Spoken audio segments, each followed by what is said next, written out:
느끼기보다 사랑이 넘치는 교회, 섬김을 원하기보다 섬김의 기쁨 알아가는 교회. 세상이 주목하기보다 주님이 주목하는 교회. 화려한 8월 6일 주일 예배 하나님께 올려드립니다.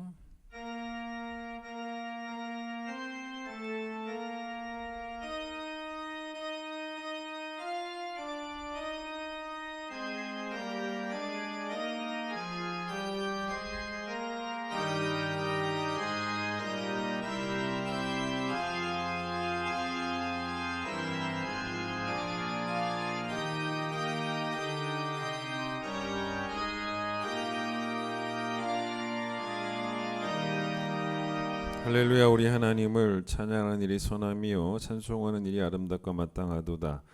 오라 우리가 여호와께 노래하며 우리의 구원의 반석을 향하여 즐거이 외치자. 해 돋는 데서부터 해 지는 데까지 여호와의 이름이 찬양을 받으시리로다. 아멘.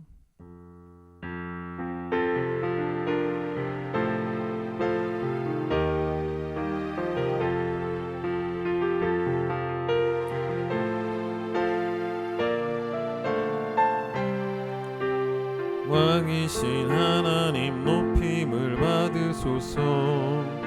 찬양하리라 영원히 높임을 받으실 그 이름 찬양하리라.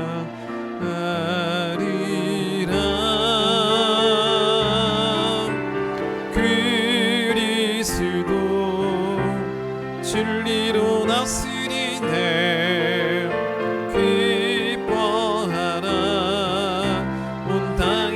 찬양하라. 거룩하신 그 이름 높이리라. 거룩하신 그 이름 높이리라. 우리 죄를 고백합니다.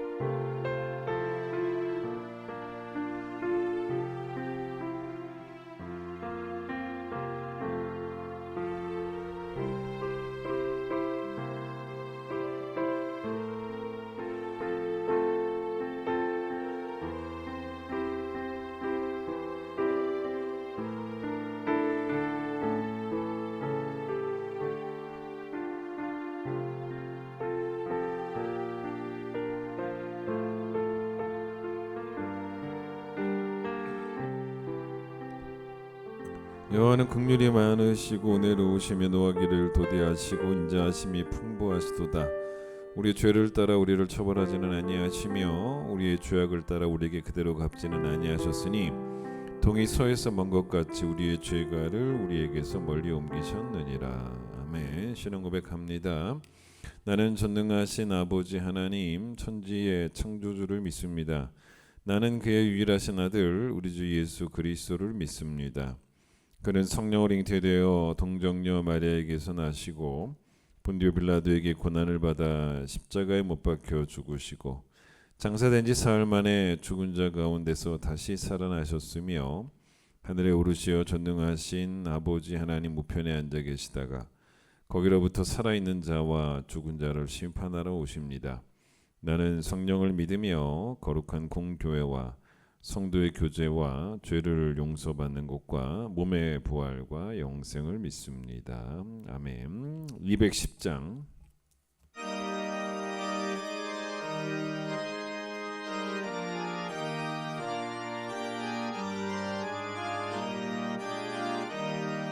시온 성과 같은 교회 그의 영광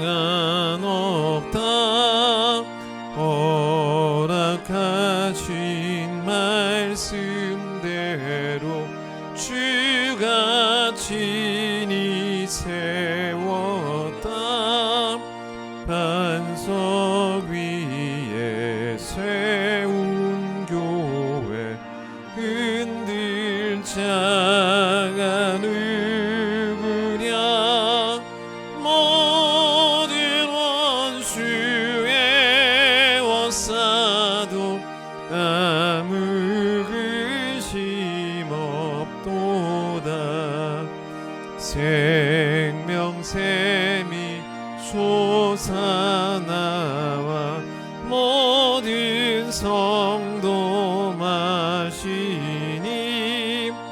언제든지 흘러넘쳐 부족함이 없도다. 이런 물이 흘러가니 목마를 자 누구랴. 주의 은혜 풍족하여 넘치고도 넘친다. 주의 은혜 내가 받아 시온 백성 되는데 세상 사람 비방해도 주를 찬송함이라. 세상 헛된 모든 영광 아침 안개 같으나 주의 자녀 받을 복은 영원 무궁하도다.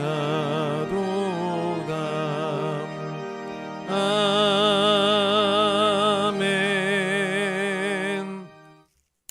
사도행전 2장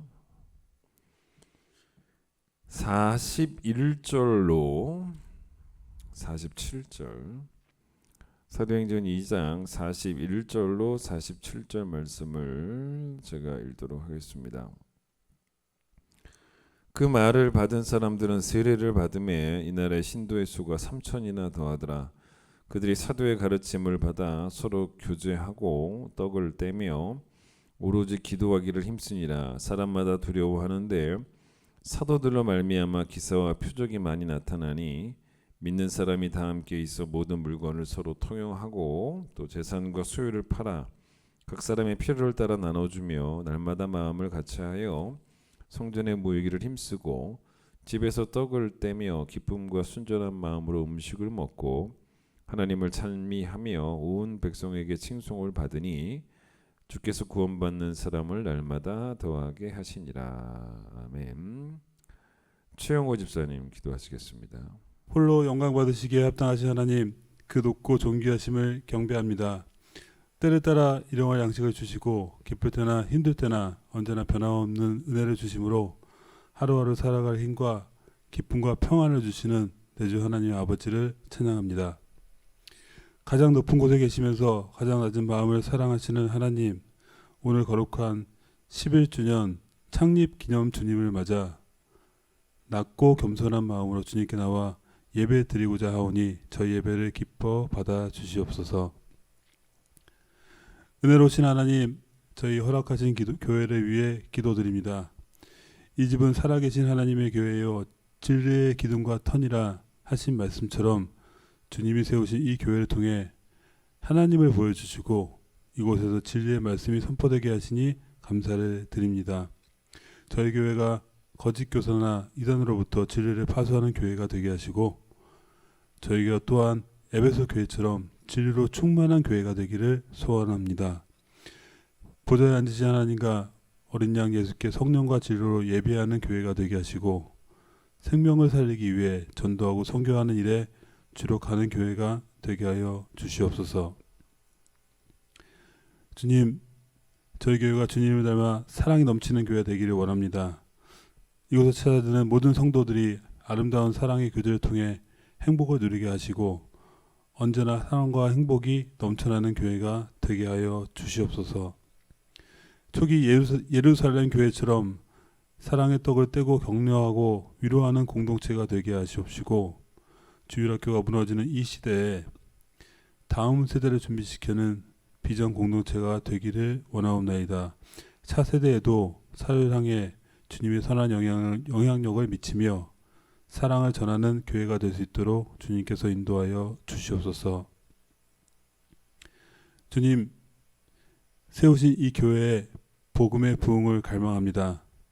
저희가 드리는 기도가 응답되게 하시고 또 이 교회에서 눈물을 흘리고 기도의 씨를 뿌린 주의 종들이 그의 헌신들이 헛되지 않고 아름다운 열매를 맺게 하여 주시옵소서.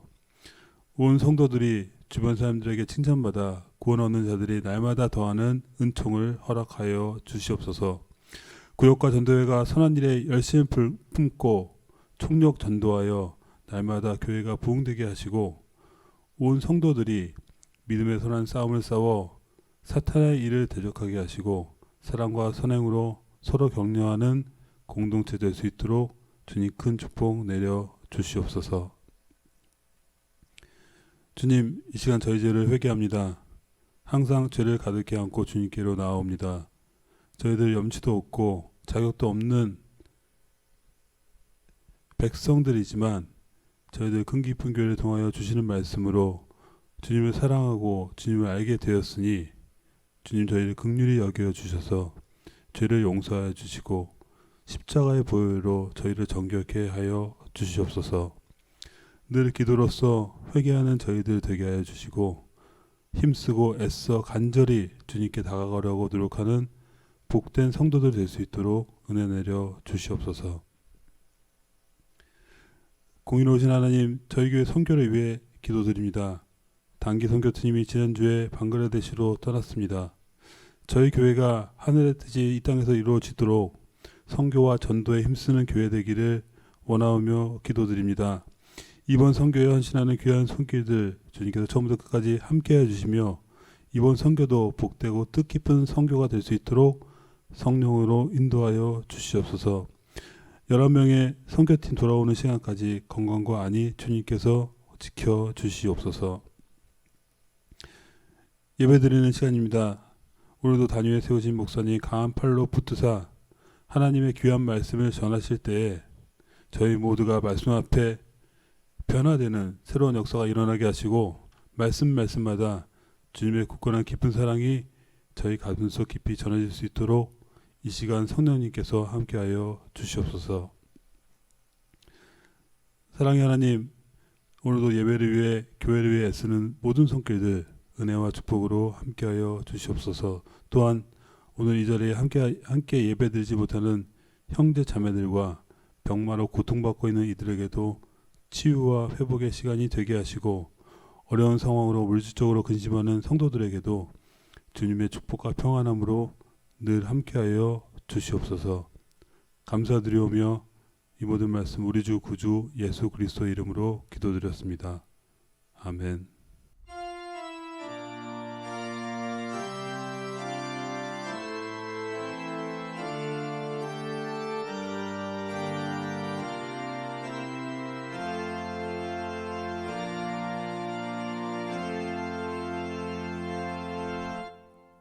봉헌하겠습니다.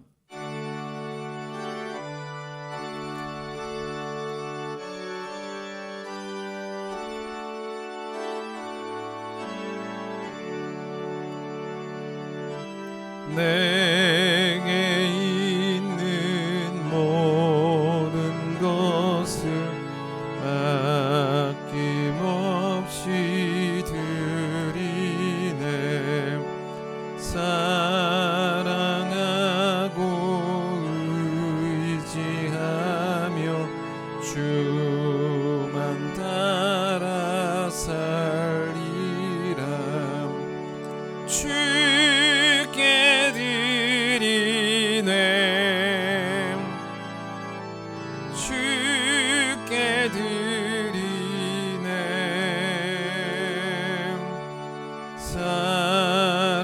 사랑하는 그 주 앞에 모두 드리네.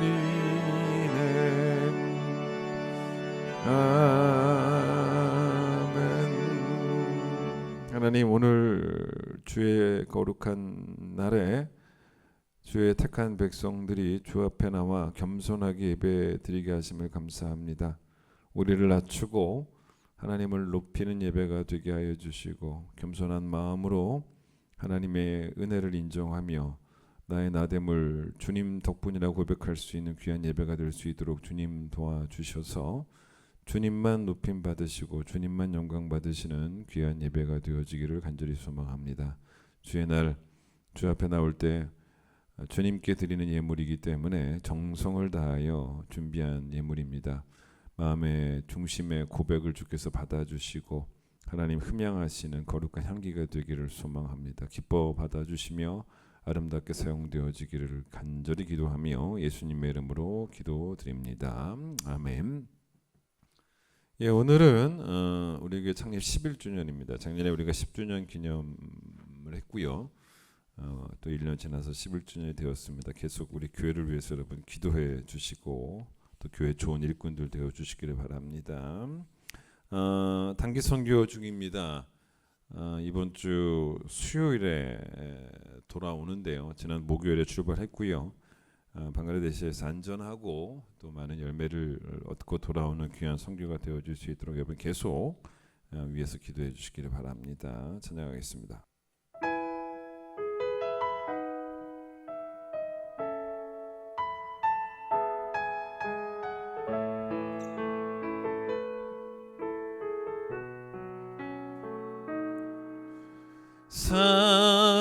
사랑이 넘치기보다 사랑이 넘치는 교회 섬김을 원하기보다 섬김의 기쁨 알아가는 교회 세상이 주목하기보다 주님이 주목하는 교회 화려한 겉모습보다 중심이 주를 향한 교회 주님이 피로 사신 아름다운 교회 서로를 사랑함으로 하나 되는 교회 주님이 머리 되신 거룩한 교회 우리 함께 만들어 가요. 오늘은 우리 교회 창립 11주년 되는 주일입니다. 우리 교회는 11년 전에 우리가 세운 교회가 아니라 하나님이 직접 세우신 교회입니다. 왜 그러냐면 교회라고 하는 단어의 이 정의를 한번 생각해 보면 그것을 알 수 있습니다. 이 교회라고 하는 단어는 구약 성경에는 안 나오고 신약 성경에만 나오는데 이 헬라어로 에클레시아라는 단어입니다. 이 단어의 정확한 그 뜻이 뭐냐면 어원적인 뜻이 뭐냐면 불러내어서 모은다라는 뜻입니다. 우리 예전에 집에 있을 때 어땠습니까? 밖에서 친구가 부르죠. 아무개야 놀자라고 이렇게 부르지 않습니까? 그렇게 어떤 친구가 주도적으로 몇몇 친구들을 불러서 밖에 나오게 한 다음에 함께 모여서 놀았던 그런 기억들이 우리에게 있습니다. 그런 거죠. 그러니까 에클레시아를 설명하려면 이스라엘 백성의 출애굽을 생각해 보는 것도 좋은 이해에 도움이 됩니다. 하나님이 애굽에서 종살이하던 이스라엘 백성을 거기 그냥 놔두신 것이 아니라 불러내셨죠. 불러내셔서 그래서 광야로 데리고 나오셔서 거기에서 그들끼리 모이게 하셨습니다. 불러낸 사람들을 모이게 하셨어요. 그게 교회입니다. 그게 에클레시아죠. 그래서 여러분 사도행전 7장에서 스데반이 설교하면서 7장 38절에 뭐라 그랬냐면 광야 교회, 광야에 있는 교회라는 거예요. 그러니까 이 원어를 보면 그 교회가 에클레시아라고 나옵니다. 그러니까 광야에 있는 교회는 하나님 이스라엘 백성을 애굽에서 불러내서 광야에서 모으셨다. 그런 의미로 광야에 있는 교회라는 거죠. 여러분, 그 교회는 뭡니까? 우리를 하나님께서 죄악된 세상으로부터 불러서 나오게 하셔서 모은, 하나님이 그렇게 우리를 불러내셔서 하나님의 자녀로 삼으시고 난 다음에 모은 사람들이, 그 모임이 바로 교회인 거죠. 그래서 베드로전서 2장 9절에서는 이걸 어떻게 표현하게 되냐면, 베드로가 하나님이 우리를 어두운 데서 불러내요. 어두운 데서 불러내어 하나님의 기이한 빛에 들어가게 하셨다는 거예요. 이것도 교회를 설명하는 정의와 맞는 거죠. 자, 그런데 여러분, 이스라엘 백성이 애굽에서 스스로를 구원해냈냐는 겁니다. 하나님이 모세를 통해 구원하셨다는 것은 마찬가지입니다. 우리가 죄의 종살이를 하고 있었는데 우리 스스로 벗어난 게 아니고 하나님이 우리를 건져주셨지 않습니까? 그렇기 때문에 하나님이 죄의 종살이로부터 우리를 불러내서 모으셨기 때문에, 그렇게 모인 사람들이 교회라면 당연히 교회는 우리가 세운 게 아니라 하나님이 세우신 거죠. 게다가 하나님은 모든 사람을 다 불러 모으신 건 아닙니다. 모든 사람 가운데 하나님이 택하신 사람들만 어두움에서 불러내서 모으셨기 때문에, 마치 친구가 우리를 부르러 와서 불러 모아서 함께 놀 때 전교생을 다 불러 모은 게 아니고 몇몇 친구들만 불러 모은 것처럼, 그렇기 때문에 여러분, 교회는 또한 하나님의 선택을 받은 사람들, 그런 사람들의 모임이 바로 교회인 거죠. 교회는 깊이 관여해야 됩니다.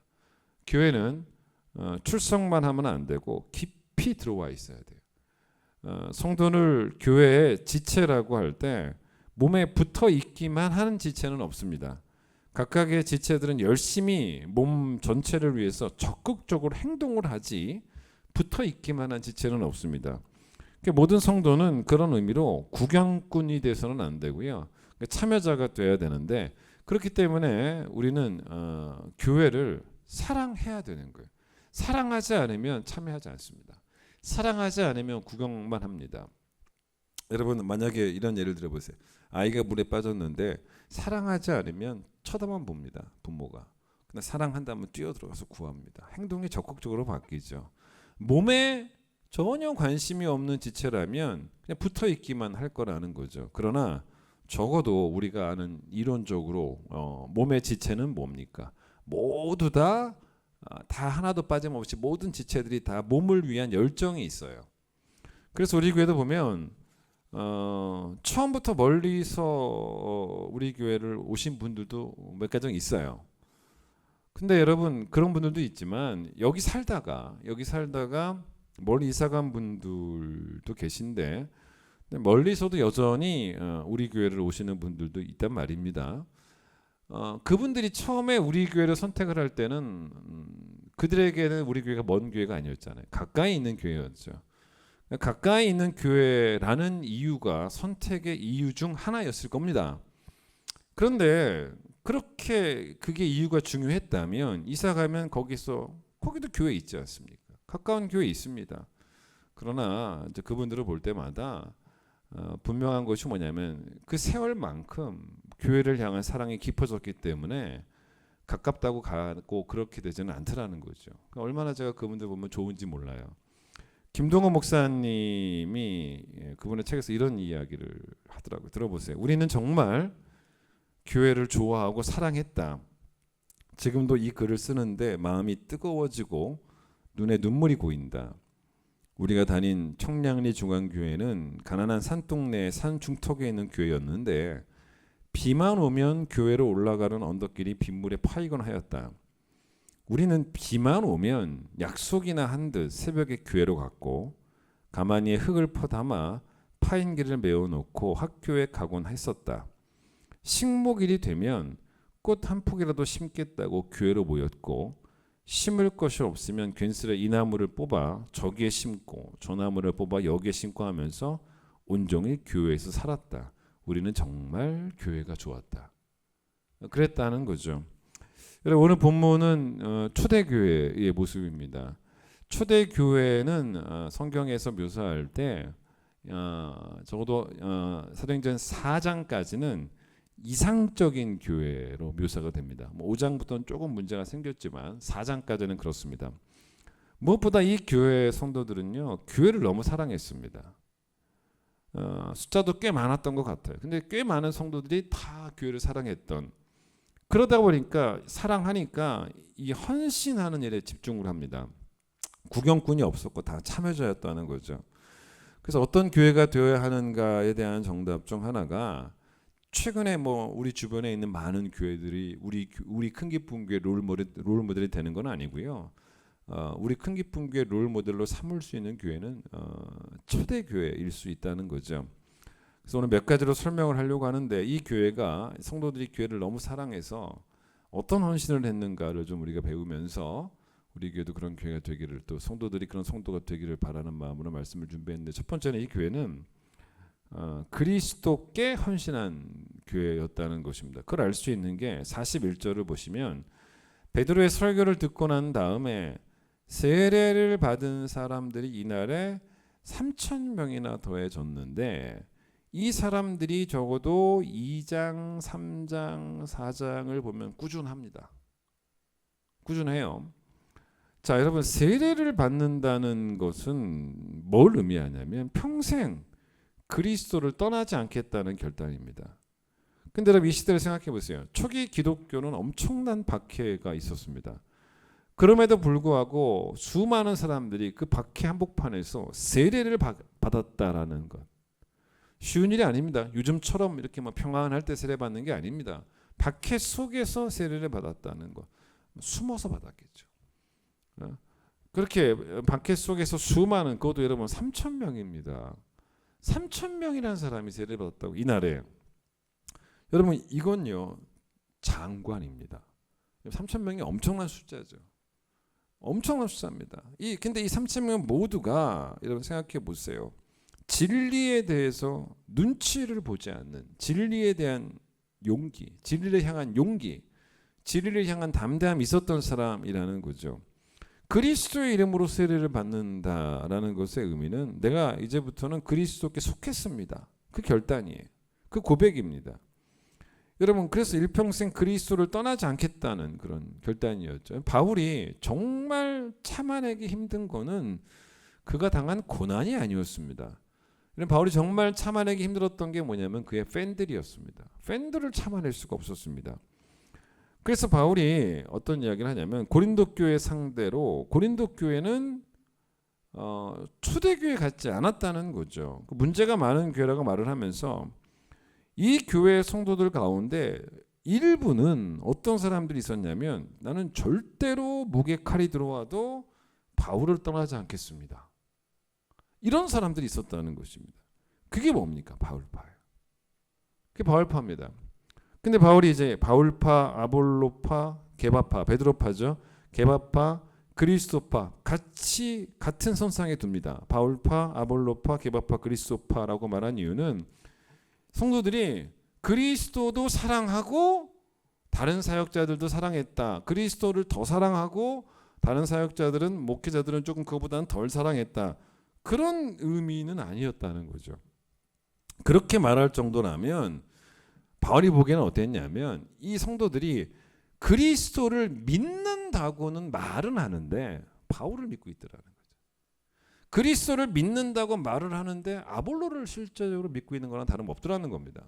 게바를 믿고 있었던, 왜냐하면 떠나지 않겠다는 거예요. 누구를? 바울을, 아볼로를, 게바를 절대로 안 떠나겠다는 것입니다. 그래서 여러분, 급기야 바울이 뭐라 그럽니까? 바울파를 향해서, 여러분 저의 팬이 되어주셔서 너무 고맙습니다. 절대로 그렇게 말하지 않습니다. 전 여러분들이 큰 잘못을 범한다고 생각합니다라고 하면서 책망을 합니다. 제가 언제 바울의 이름으로 여러분에게 세례를 준 적이 있습니까? 바울에게 헌신하는 게 아니라 그리스도에게 헌신해야 되는 게 아니냐라고 엄하게 책망을 합니다. 여러분, 교회의 머리는 그리스도지 바울이 아닙니다. 교회 머리가 아볼로인 적도 없고요. 교회 머리가 게바인 적도 없습니다. 머리도 결국 소속을 의미합니다. 어떤 경우에도 우리는 소속이 바뀌면 안 되는 거죠. 소속을 바꾸면 당장은 편할지는 몰라도 종국에 가서는 죽습니다. 이 시대 초대교회 성도들이 소속을 바꾸면 당장은 박해를 피할 수 있었을지는 몰라도 배교는 지옥행입니다. 그러니까 머리에서 떨어져 나간 지체는 결국은 죽습니다. 그래서 이 3,000명 이상 더 많죠. 뭐 그날 세례받은 사람은 3,000명이었으니까 엄청난 많은 사람들이 여러분 죽으면 죽으리라는 각오를 가지고 그리스도께 헌신했던 그런 교회가 이 교회였다는 거예요. 그러니까 여러분 초대교회는 딱 하나의 파밖에 없었다는 거죠. 그리스도파 외에는 없었다는 겁니다. 우리 교회가 그리스도파가 돼야 된다. 우리 교회가. 그게 첫 번째 이야기입니다. 자, 두 번째로 이 교회는 어떤 교회였냐면 가르치고 배우는 일에 열정적으로 헌신을 했던 이제 그런 교회였다는 것입니다. 여러분 42절 보세요. 사도의 가르침을 받아라고 말합니다. 여러분 초대교회는 어떻게 시작이 되었냐면요. 성령이 임재하시면서 교회가 시작됩니다. 여러분 그래서 구약 성경에 나오는 단어가 아니라 신약에 나오는 단어가 교회라는 거예요. 그래서 우리가 성령 강림주일을 지키는데 성령 강림주일이라는 것은 결국 교회 생일입니다. 자, 그런데 여러분 교회가 성령이 임재해서 교회가 시작이 되었는데 교회가 성령 충만할 때 나타나는 가장 대표적인 모습 중에 하나가 뭐냐면 교회가 학교가 되는 거예요. 교회가 학교가 되는 모습은 정말 성령 충만한 모습입니다. 성령이 하시는 일 가운데 중요한 일이 뭐냐면 학교를 여시는 거예요. 성령이 그 일을 합니다.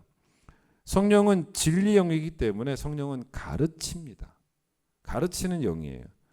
그래서 여러분 초대교회는 성령께서 사도들을 통해서 계속적으로 성도들에게 성경을 가르친 교회였고 성도들은 또한 성령 충만하니까 성경을 배우는 일에 열심을 잃지 않습니다. 계속 배웁니다. 게다가 43절 보세요. 이 시대에 사도들에 의해서 기적과 표적이 많이 나타났다라 그럽니다. 여러분 그러면 사도들이 막 기적을 행해요. 표적을 행합니다. 막 신비한 일들을 교인들이 경험했겠죠. 여러분 그런데 만약 보세요. 이게 그런 이야기입니다. 잘 들어보셔야 돼요. 사도들이 기사와 표적을 행하는 것을 가르치는 것보다 훨씬 더 중요한 일이라고 여겼다면 당연히 가르치는 것보다 기사와 표적을 행했다라는 그런 이야기가 성경에 먼저 기록되어 있겠죠. 그런데 42절에 사도들의 가르침을 받아가 먼저 나왔고 그 다음에나 43절에 사도들이 기사와 표적을 행했다라고 하는 순서가 이렇게 나와 있는 거는 다 의도성이 있는 거예요.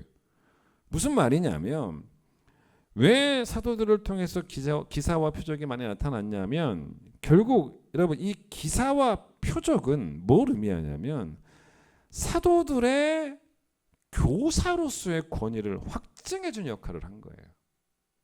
교사로서의 권위를 확증해 주는 것입니다.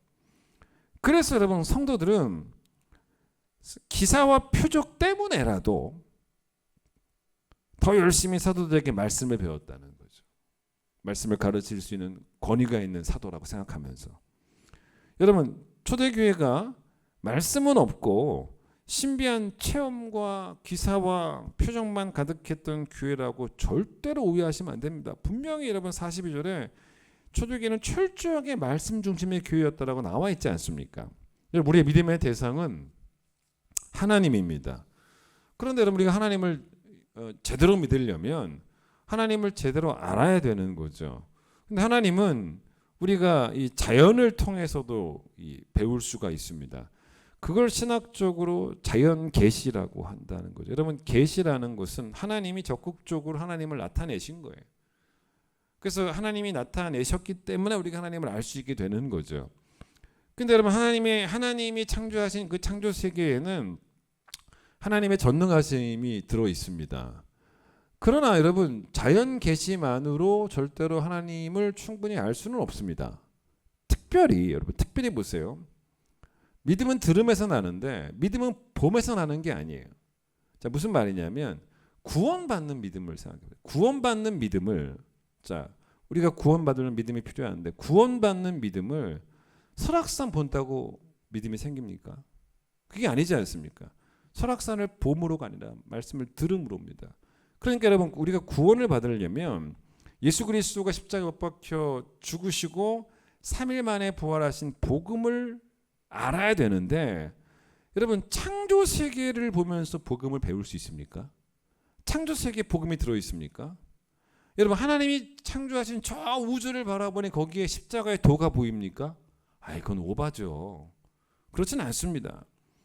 여러분 그래서 바울이 디모데 후서 3장 15절에 디모데에게 뭐라 그러냐면 네가 어려서부터 창조 세계를 눈여겨봤는데 창조 세계를 관찰하는 것이 너로 하여금 그리스도 예수 안에 있는 믿음으로 말미암아 구원에 이르는 지혜가 있게 하느니라. 이것도 아멘 하시면 큰일 나요. 그게 아니었다는 거죠. 그렇게 말하지 않습니다. 바울이 뭐라 그러냐면 네가 어려서부터 뭘 알았다 그래요? 성경을 알았나. 성경을 알았다는 겁니다. 성경은 능히 너로 하여금 그리스도 예수 안에 있는 믿음으로 말미암아 구원에 이르는 지혜가 있게 한다. 구원에 이르는 지혜를 창조 세계를 통해 얻는 게 아니지 않습니까? 여러분 따라서 하나님을 알려면 다 합쳐져야 돼요. 하나님이 보여주시는 창조 세계뿐만 아니라 하나님이 들려주시는 말씀의 계시 그걸 들어야 돼요. 배워야 됩니다. 즉 성경을 배워야 돼요. 그런데 여러분 이 성경을 통한 하나님의 계시를 꼭 명심하실 게 정말 명심하실 게 이미 종결이 되었다는 거죠. 여러분 나중에라도 한번 읽어보세요. 웨스트민스터 신앙 고백서라고 있어요. 이건 뭐냐면 우리 개혁교회 카톨릭 말고 개혁교회 특별히 장로회의 교리를 모아놓은 겁니다. 깔뱅주의죠. 근데 여러분 거기 읽어보시면 뭐라고 나오냐면 계시의 종결이에요. 여러분 우리의 성경 공부는 기록된 성경 말씀이 교재입니다. 앞으로 기록될 성경 말씀이라는 것은 절대로 존재하지 않습니다. 넘어가면 안 돼요. 이런 나쁜 유혹에 이런 이단들이 있죠. 그러니까 여러분 좋은 교회는 성도들을 데리고 설악산에 간혹 가야 돼요. 간혹 한 번도 안 가면 좀 그렇고 간혹 가서 설악산의 아름다움을 보면서 보라고 하나님 이렇게 위대하신 분 아니겠냐고 이렇게 하는 교회가 되는 것도 필요하겠지만 이거는 간혹이에요. 이렇게만 하는 교회가 아니라 설악산은 정말로 어쩌다 한 번 가는 거고 모일 때마다 종결된 계시 굳이 설악산 가지 않아도 기록된 성경이 있지 않습니까? 그걸 가지고 목사는 열심히 가르치고 성도는 바르게 배우고 열심히 배우고 그게 초대교회. 그렇게 하나님을 알아가는 지식이 점점 깊어져 갔던 교회가 초대교회입니다. 제가 아까 말씀드렸던 장로교회의 또 개혁교회 신앙고백서인 웨스트민스터 이 교리서 한번 사서 읽어보세요.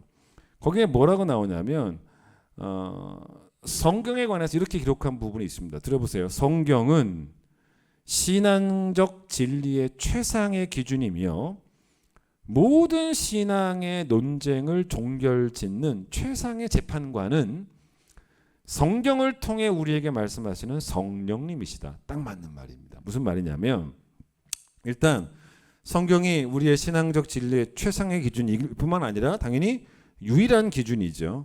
그런데 또 왜 이 성경을 가지고 모든 신앙의 논쟁을 종결짓는 최상의 재판관이 성경이고 성경을 통해서 말씀하시는 성령님이다라고 말을 했냐면 중세 카톨릭 때문에 그런 거예요.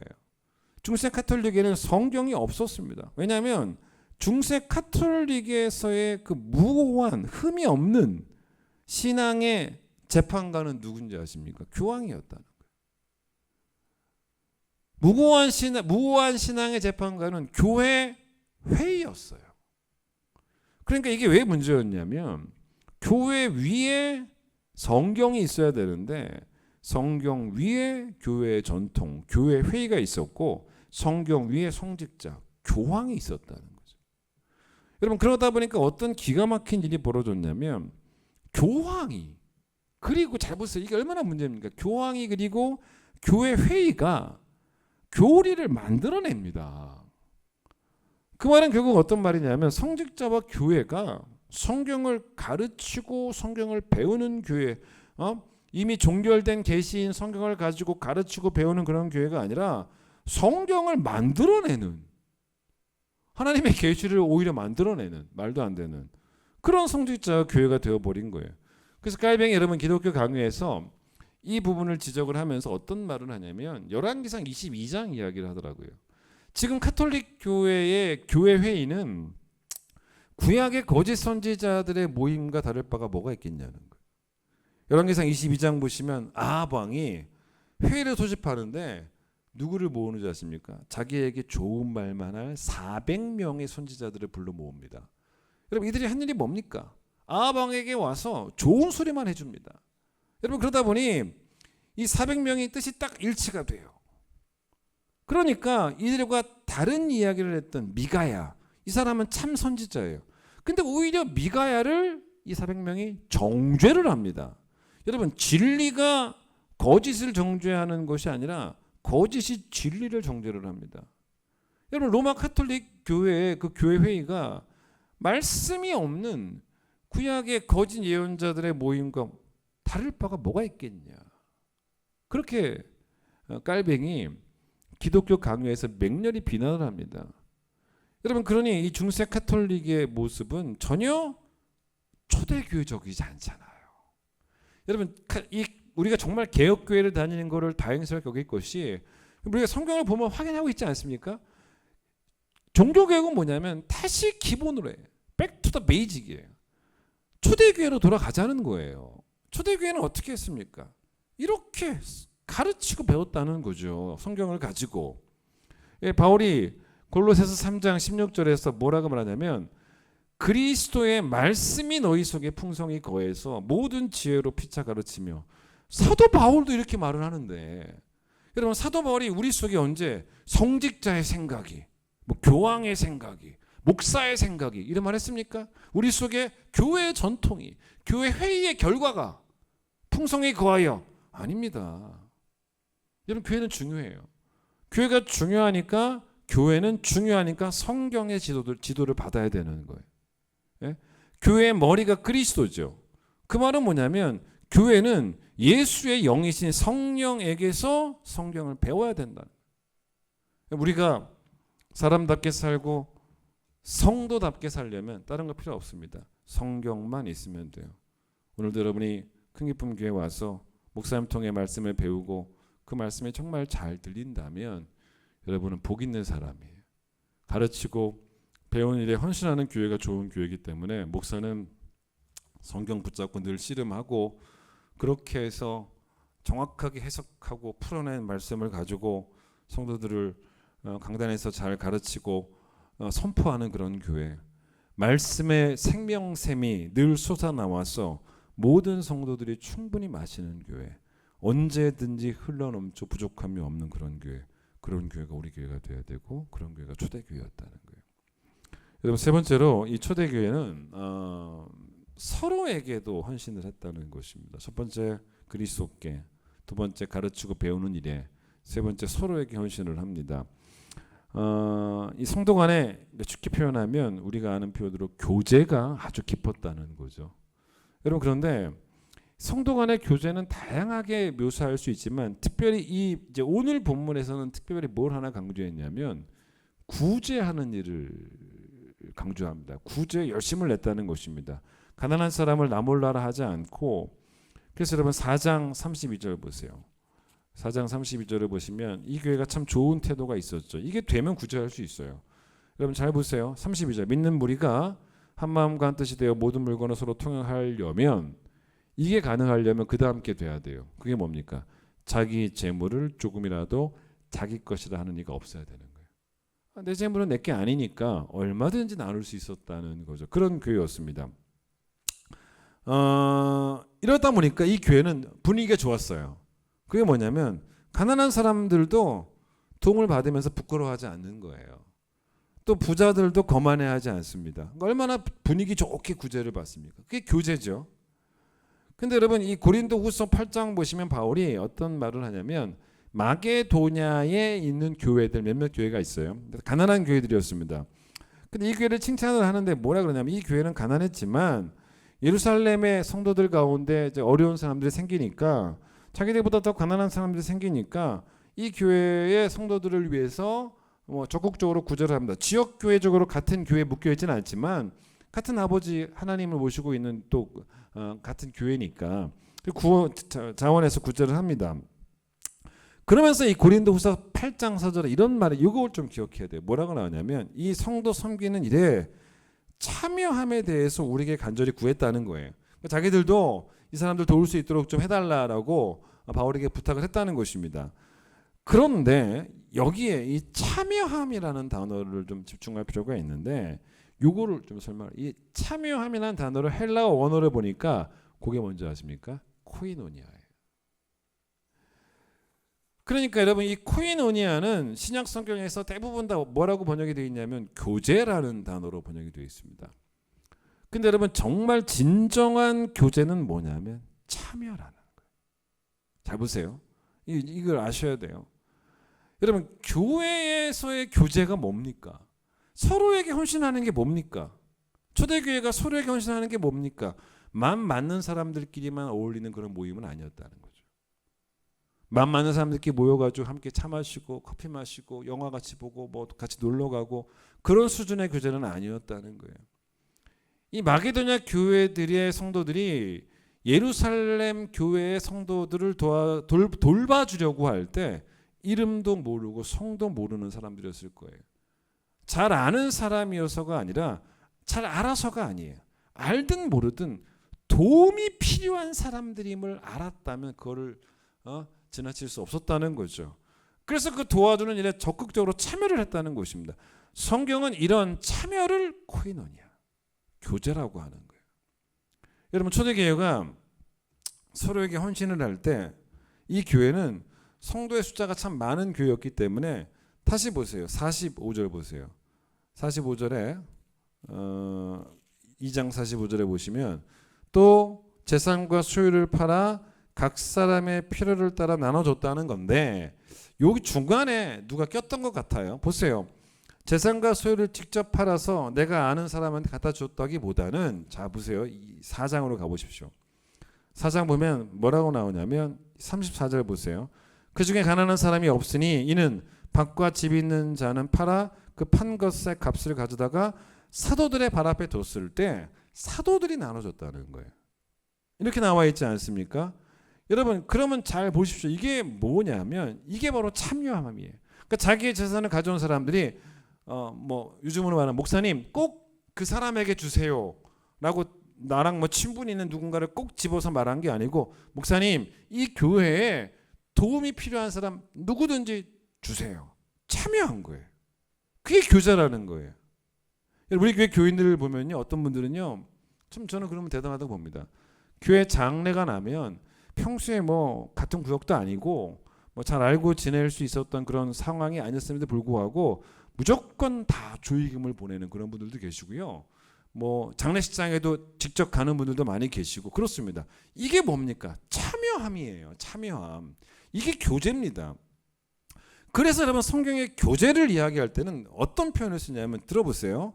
자, 뭐라고 말하냐면 교제는 그냥 함께 모여서 좋은 시간 보내는 이 정도를 말하지 않고 성경이 말하는 교제는 서로 돌아보는 거다라고 말을 해요. 여러분 그래서 히브리서 12장 12절 제가 좀 이따 또 히브리서 말씀을 얘기할 건데 히브리서 12장 12절에 어떤 편이 나오냐면 피곤한 손, 연약한 무릎. 여러분 서로 친한 사람끼리 모여가지고 그냥 좋은 시간 보내 물론 그것도 교제일 수는 있지만 그때 누군가 피곤한 손이 있습니까? 노느라 피곤하겠죠. 누가 연약한 무릎이 있습니까? 아니에요. 그런 게 아니지 않습니까? 그러니까 누군가가 피곤한 손을 가지고 있고 누군가 연약한 무릎을 갖고 있다는 것은 단순히 육적인 부분만을 말하는 건 아니겠죠. 영적인 부분까지 다 포함된 거예요. 영적으로 피곤해하고 영적으로 연약해진 사람들에게 도움이 되는 참여. 이게 교제예요. 이게 서로에 대한 헌신이에요. 여러분 영과 육이 나는 건강해. 나는 건강하다고 지난 주일 설교죠. 그거로 끝나면 엄밀히 말해서 그런 사람은 영이 건강한 사람이 아니에요. 병든 사람입니다. 왜냐? 남에 대한 헌신이 없잖아요. 병든 거죠. 여러분, 교회는요, 세상에서 제일 따뜻한 곳이 돼야 돼요. 아무도 나를 환영해 주지 않아도 교회는 환영해 줘야 되는 거예요. 세상에서 버림받은 사람이 교회에서는 환영을 받아야 돼요. 예? 여러분, 바울이 빌립보교회 성도들을 향해서 내가 그냥 여러분을 사모한다 말하지 않아요. 그리스도의 심장으로. 여러분, 그리스도는 어떤 분입니까? 그분의 심장은 뭡니까? 우리를 돌보시는 심장이었어요. 예? 그분은 우리로부터 멀찌감치 계신 분이 아니라 우리를 돌보시기 위해서 우리 삶에 참여하신 분이셨어요. 그게 교제입니다. 그게 그리스도와 우리 사이의 교제였어요. 여러분, 오늘 찬양 가사 너무 좋지 않습니까? 사람이 넘치기보다 사랑이 넘치는 교회. 물론 여러분, 사람이 넘치는 것 나쁘지 않습니다. 그것도 부흥이죠. 여러분, 그런데 제가 경험해 보니까 사람은 넘치는데 사랑이 없으면 어떤 일이 벌어지냐면 조직적으로 싸웁니다. 그 싸움의 스케일이 장난 아닙니다. 여러분, 그래서 참 좋은 가사죠. 사랑이 넘치기보다는 사람이 넘치면 사랑이 넘치는 교회라고 했으니까 우리 모든 성도가 그리스도의 심장을 가진 그런 교회가 되어야 된다는 것입니다. 우리는 예수를 믿기 때문에 구원을 받는 것이지 교회에 다니기 때문에 구원을 받지는 않습니다. 천국 갔더니 내가 교회를 안 갔다고 너 지옥 가라, 뭐 그렇게 하시지는 않을 것 같아요.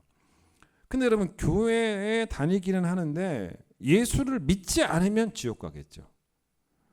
여러분, 그러다 보니까 우리가 어떤 질문이 나올 수 있냐면 굳이 내가 교회에 출석을 해야겠는가라는 질문이 생길 수도 있습니다.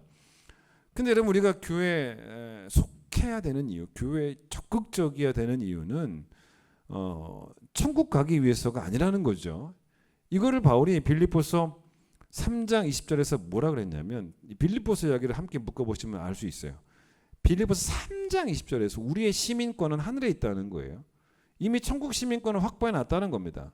이 시민권은 잃지 않아요. 그래서 장래에 천국에서 천국 시민이 될 빌립보 교회 성도들에게 편지를 바울이 감옥에서 보내면서 빌립보서에서 바울이 뭐라고 말했냐면, 여러분, 어차피 천국 시민권을 확보해 놨으니까 뭐 굳이 교회 나올 필요 있습니까? 각자 집에서 예수님을 구원자로 잘 믿고 계시면 됩니다 라고 편지를 쓰지 않다는 것입니다. 교회에 다닐 필요가 없다라고 말하는 사람들이 간혹가다 있지 않습니까? 그런 사람들은 성경을 제대로 안 읽은 사람들이에요. 여러분, 오히려 바울은 뭐라고 말했냐면 이렇게 말합니다.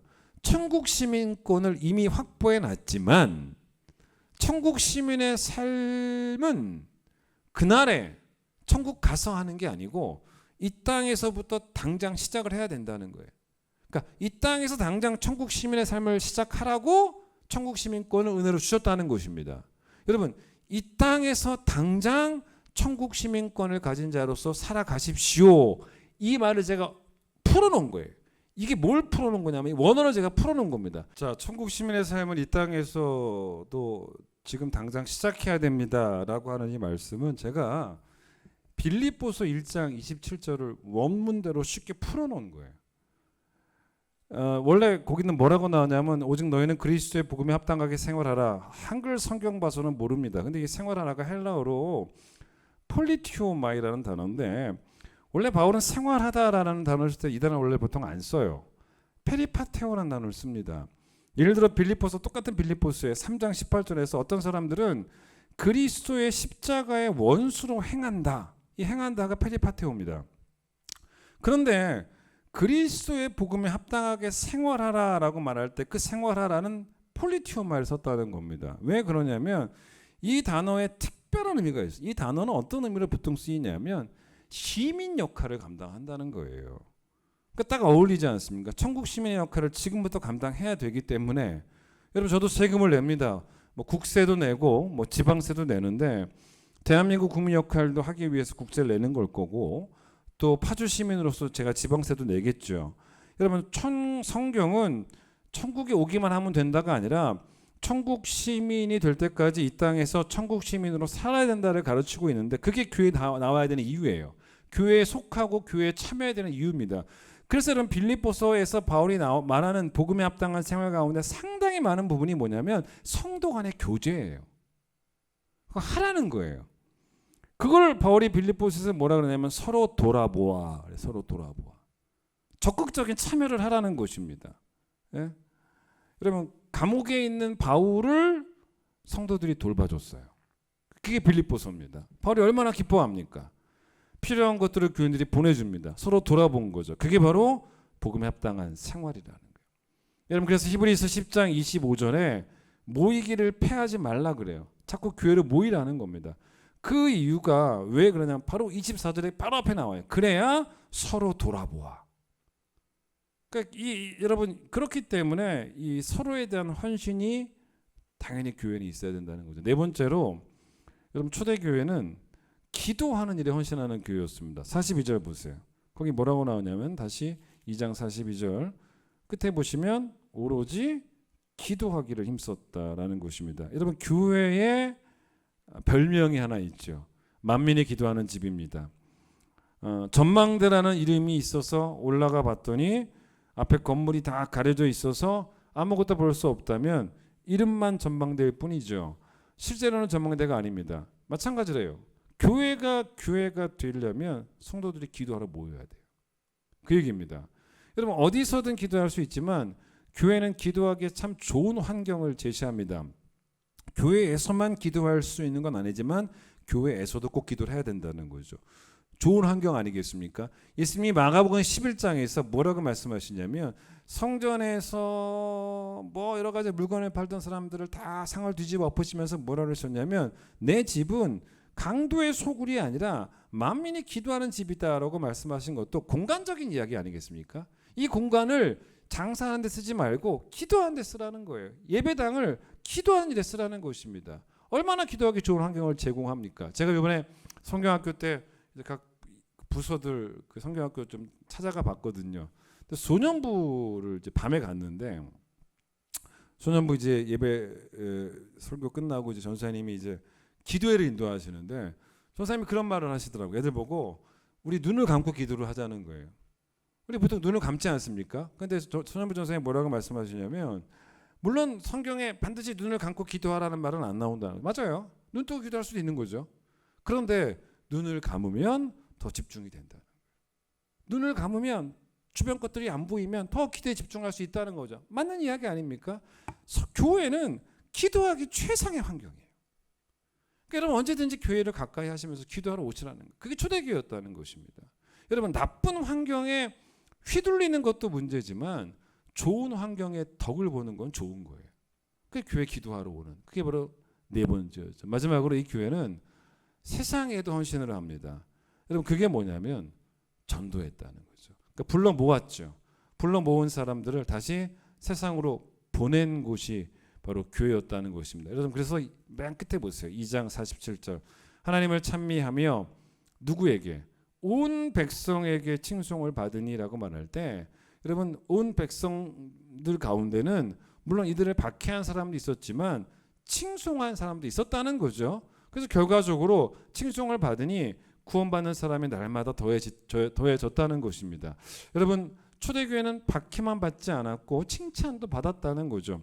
디도서 2장 5절과 10절에 어떤 말씀이 나오냐면 우리가 세상에 나가서 삶으로 전도를 해야 되는 이유가 뭐냐면 5절에서는 뭐라 그러냐면 하나님의 말씀이 비방을 받지 않게 하려고 라고 말합니다. 그런데 디도서 2장 10절에서는 뭐라 그러냐면 하나님의 교훈을 빛나게 하려 함이다 라고 말을 합니다. 같은 의미 같지만 조금 다릅니다. 그러니까 여러분 이 비방을 받지 말게 한다는 것은 좀 소극적인 의미고 빛나게 한다는 말은 적극적인 의미입니다. 예를 들어 여러분 잘 보세요. 새벽 기도 때 보시면 교인들이 이제 새벽 예배 기도하러 나오시지 않습니까? 이렇게 보면요. 여자분들 가운데 뭐 화장을 풀 메이크업 하고 오신 분들은 거의 없습니다. 거의 한 분도 없는 것 같아요. 그냥 세수만 간단하게 하고 오신다는 말입니다. 자, 그런데 여러분 잘 보세요. 만약에 어떤 분이 새벽 예배를 나왔는데 온통 온몸에 오물을 둘러쓰고 나왔다고 생각해 보세요. 오물을 다 몸에 그냥 둘러쓰고 막 냄새 나는 그런 복장과 냄새 나는 모습으로 교회를 왔다면 다른 사람 예배 방해가 되는 거잖아요. 그러니까 여러분 깨끗하게 세수를 하고 오면 비방을 받지 않는 거죠. 맞잖아요. 그런데 보통 여성들이 어떻습니까? 뭐 주일이든 뭐 외출할 때든 보면 화장을 오랫동안 하지 않습니까? 단장을 합니다. 이 얘기가 왜 나왔냐면 그리스의 교훈을 빛나게 하려 함이라고 할 때 그 원어가 화장하다예요. 화장하다. 그리스의 교훈에 화장을 하라는 것입니다. 여러분 복음은 원래 빛나요. 근데 우리가 그 복음을 더 빛나게 만들어야 된다는 거예요. 예를 들어서 여러분의 자녀가 밖에 나가서 행동을 잘하면 어떻게 말합니까? 우리가 보통 어떤 말을 합니까? 칭찬을 합니다. 그런데 자녀가 행동을 잘못하게 되면 뭐라고 말합니까? 너 부모한테 그렇게 배웠냐라고 말합니다. 근데 부모가 그 아이에게 잘못 행동하라고 가르치지는 않았어요. 부모는 잘 가르쳤지만 아이의 행동이 부모의 가르침을 색바라게 만든 거죠. 이 초대교회가 좋았던 이유는 말씀을 배운 일에 열심을 가졌지만 말씀을 배우기 위해서 하나님께서 불러내서 모으셨지만 세상 속에 나아가서 그들이 배운 말씀을 빛나게 해서 세상에 대한 책임이에요. 빛나게 해서 많은 사람들을 주께로 인도했던 그런 좋은 교회였다는 거죠. 우리 교회가 이런 교회가 되어야 됩니다. 첫 번째 그리스도께 헌신하는 교회, 두 번째 가르치고 배운 일에 헌신하는 교회, 세 번째 서로에게 헌신하는 교회, 네 번째 기도에 헌신하고 마지막으로 세상에 헌신하는 교회가 우리 큰 기쁨 교회가 되기를 간절히 축원하겠습니다. 찬양합니다.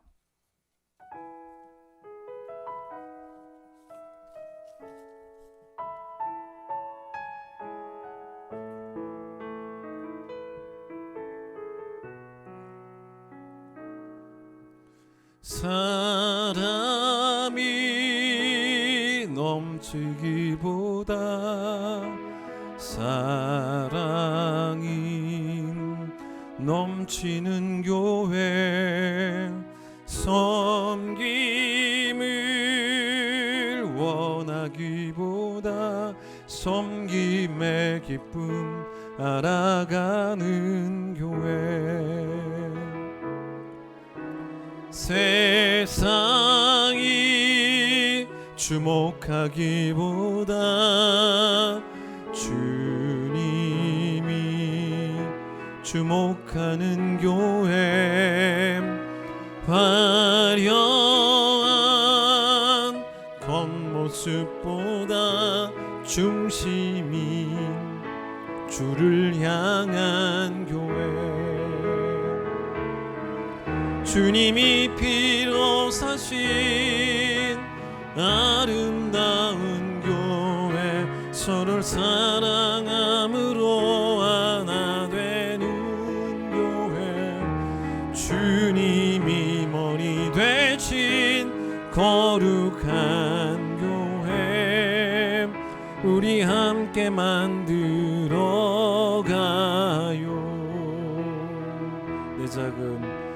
내 작은 생각보다도 하나 됨에 소중함 아는 교회, 세상에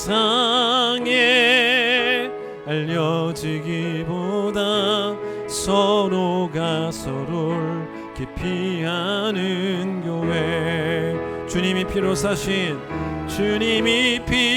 사신 아름다운 교회, 서로를 사랑함으로 하나 되는 교회, 주님이 머리 되신 거룩한 교회, 우리 함께 만들어가요. 주님이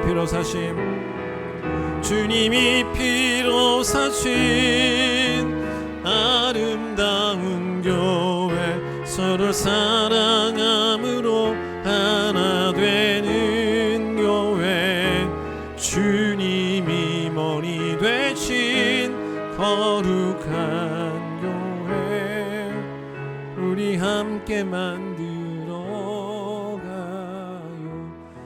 끝까지 성도들이 그리스도로 떠나지 않는 교회가 되기를 원합니다. 말씀을 배우고 가르치는 일에 열정 있는 교회, 성령이 친히 학교를 운영하시는 교회가 우리 큰기쁨 교회 되기를 소망합니다. 서로에 대한 깊은 관심을 가지고 서로를 깊이 알기 때문에 서로의 부족함들을, 필요들을 채워주는 교회, 참여하는 교회, 서로의 삶에 참여하는 교회가 우리 교회가 되기를 간절히 소망합니다.